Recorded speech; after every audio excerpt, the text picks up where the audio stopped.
is the reception. I've got a little bar as well. So it's a reception area of the hotel. Very nice. And like the staff are pretty good here. Might just wander outside, have a quick squeeze.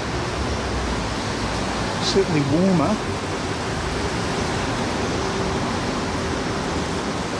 This is the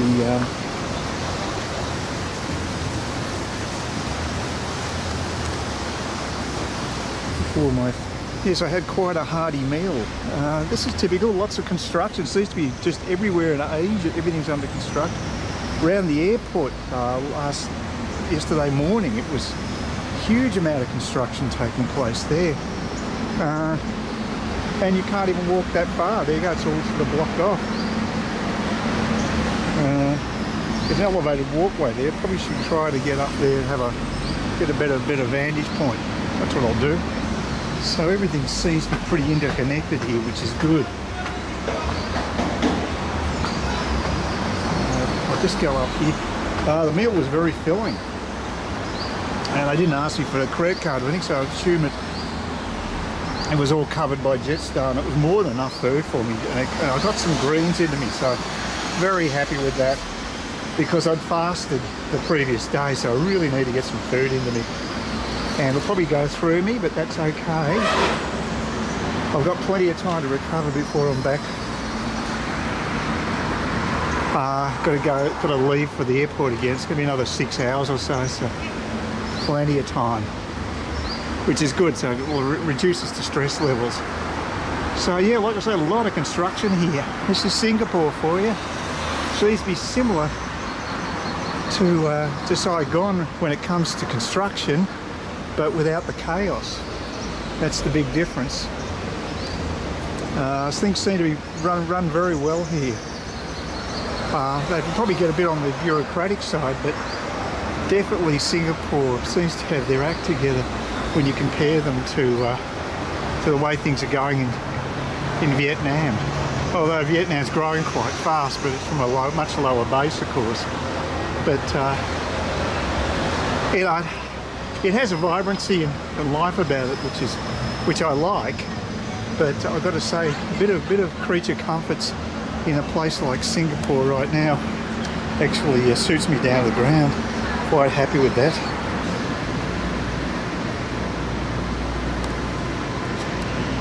Okay, as you can see, it's a bit overcast right now. I'm just walking away from the hotel. I just went to the money exchanger. God, I'm such an idiot. I walked straight past it. It had this huge sign saying money exchanger. I walked straight past it twice. And Mr. Mint guy actually pointed it out to me, and I said I felt like an absolute idiot, because I did. Yeah, I've never had such a fast money exchange. I was able to exchange some of my dong because I got too much. So I got myself 60 on the nose Singaporean dollars, and I tell you, the guy took about 30 seconds to do the exchange. It was so quick, and he had no other customers, so I suppose he was bored off his tree, so quite happy to have anybody there. Unfortunately, he's looking a little overcast now, but I want to stretch my legs a bit and just wander around. I'm feeling a bit better. I had that meal and it seems to have been reasonably digested, which is great. And I also received a reply from my cousin, who had been wondering where I got to, because I was supposed to be in Melbourne today, and now she knows what's going on. She didn't seem overly fussed about it, but she did say to me that if the flight had got in on the scheduled time, chances are I would have been hit with a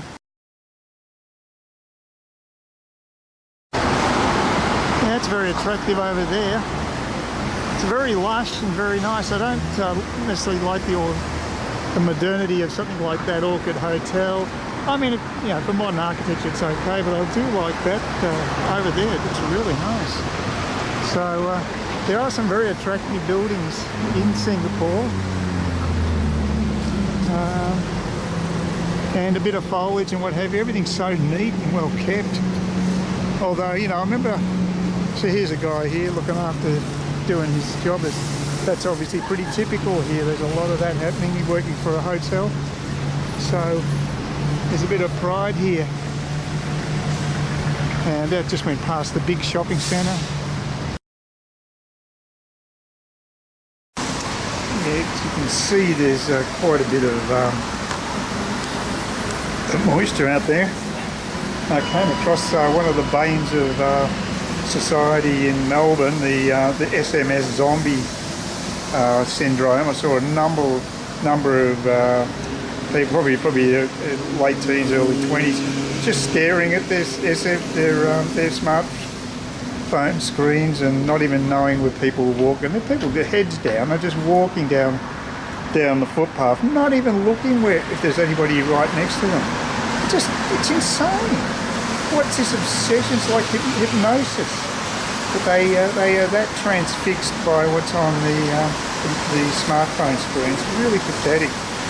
One thing you don't get as much of in Vietnam, so that is refreshing. But it just reminds me of one of the things about Western society I'm not overly wrapped in. I don't know why they're so obsessed, but you know, there is more to life than a smartphone screen. Seriously. Anyway, it's a little damp out there, as you can see. So I might go into the mall. Not exactly my favourite places on earth, but there's a whole lot of kids, I suppose, about teenagers, what have you, students, all congregating at the main entrance. Not quite sure why that is. They did that when it wasn't raining too, so who knows what's behind that. But yeah, it's a bit inclement right now, so I'll just go inside.